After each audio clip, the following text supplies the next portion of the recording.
MotoGP selalu dikenal sebagai olahraga yang cepat, bising, dan sangat berbahaya.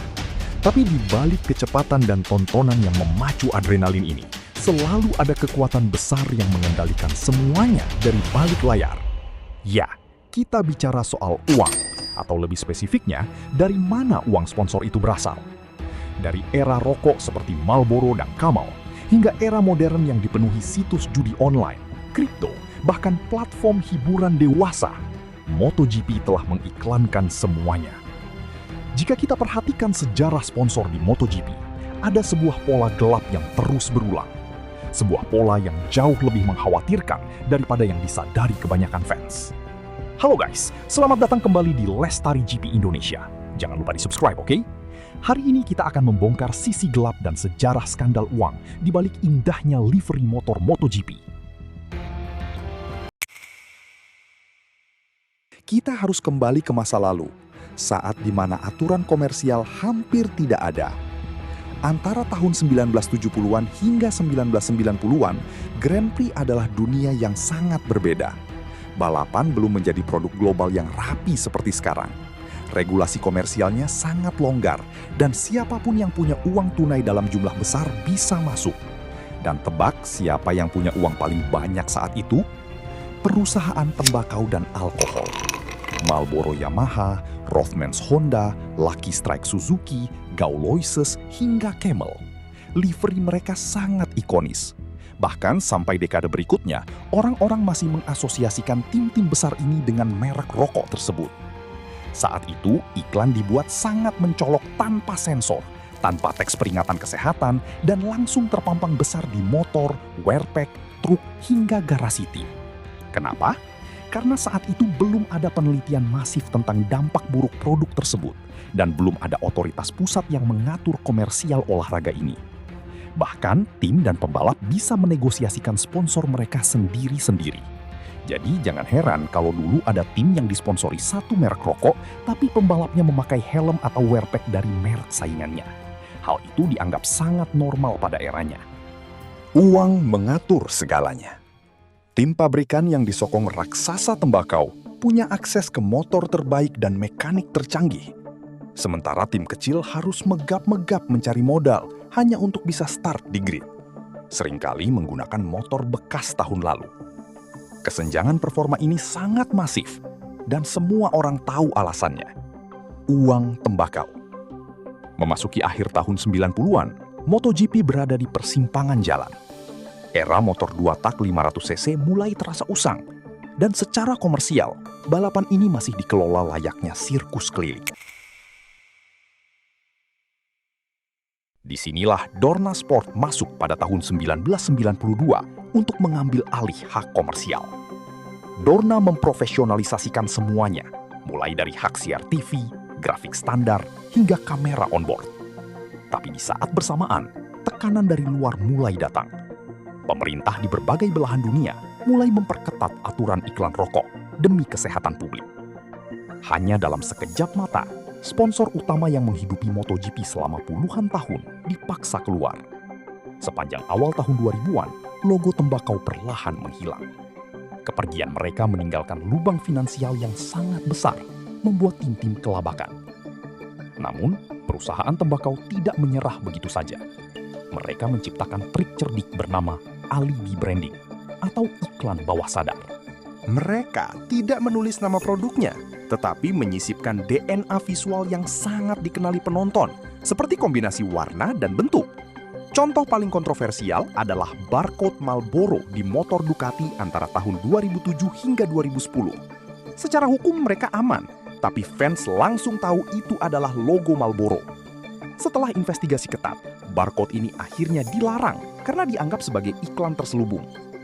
Trik ini kembali muncul pada tahun 2018 lewat proyek Mission We Know dari Philip Morris. Secara resmi, mereka mengklaim ini bukan iklan rokok, melainkan kampanye inovasi dan sains. Namun di lapangan, ini adalah jembatan agar uang tembakau tetap bisa mendanai MotoGP. Ketika celah hukum untuk perusahaan rokok benar-benar tertutup, terjadi kekosongan dana. Dan untuk bertahan hidup, MotoGP mulai menurunkan standarnya demi uang. era satu sponsor utama yang dominan telah berakhir. Gantinya adalah motor mulai dipenuhi oleh puluhan logo kecil dari berbagai brand, seperti minuman energi, startup teknologi, hingga brand lokal.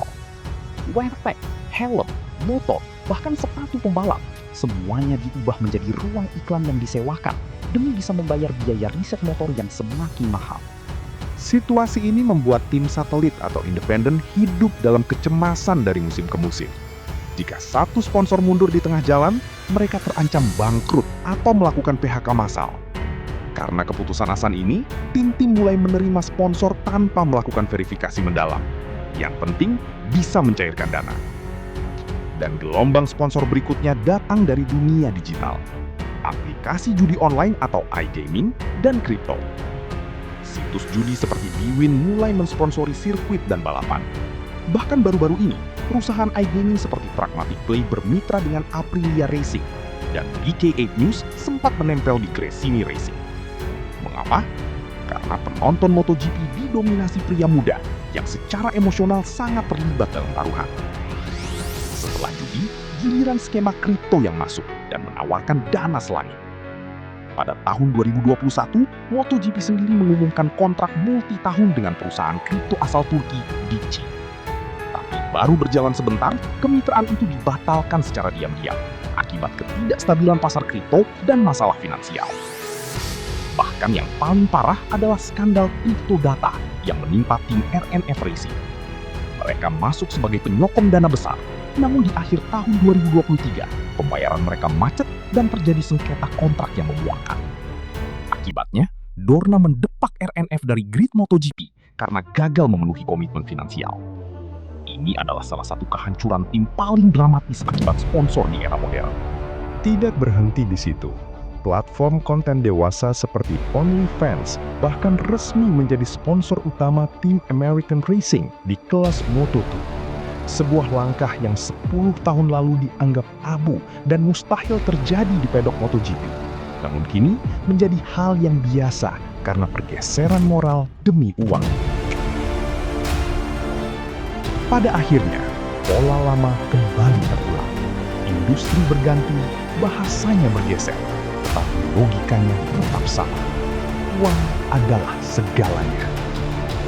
Sponsorship di MotoGP bukan sekedar soal siapa yang membayar tagihan, melainkan menentukan siapa yang bisa bertahan hidup dan siapa yang berada di ambang kehancuran. Kesenjangan antar pembalap bukan lagi murni soal bakat di lintasan, melainkan nilai komersial mereka di mata sponsor. Ada pembalap yang datang ke pedok sudah membawa sponsor pribadi bernilai jutaan dolar, sementara yang lain harus mengandalkan gaji pokok tim demi bisa balapan. Di atas podium, kita melihat pembalap merayakan kemenangan dengan topi bermerek yang terikat kontrak, sementara pembalap lain berdiri tanpa ada brand yang mempromosikannya. Bagi kita para fans, logo-logo di motor mungkin hanya dianggap sebagai hiasan estetika agar motor terlihat keren. Tapi kenyataannya, di balik setiap stiker logo tersebut, ada tekanan besar, pengaruh politik, dan ekspektasi yang sangat berat. MotoGP pada hakikatnya akan selalu menjadi olahraga tentang kecepatan dan bahaya. Namun di balik setiap aksi overtaking, risiko cedera, dan perjalanan karir seorang pembalap, ada perputaran uang yang membentuknya dengan cara yang jarang disadari oleh penonton layar kaca.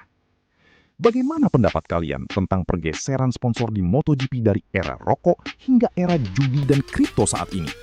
Tulis pendapat kalian di kolom komentar di bawah ya guys. Jangan lupa untuk klik tombol like, share, dan subscribe channel Lestari GP Indonesia agar kalian tidak ketinggalan info menarik seputar dunia balap MotoGP lainnya. Terima kasih sudah menonton, sampai jumpa di video berikutnya, dan ciao!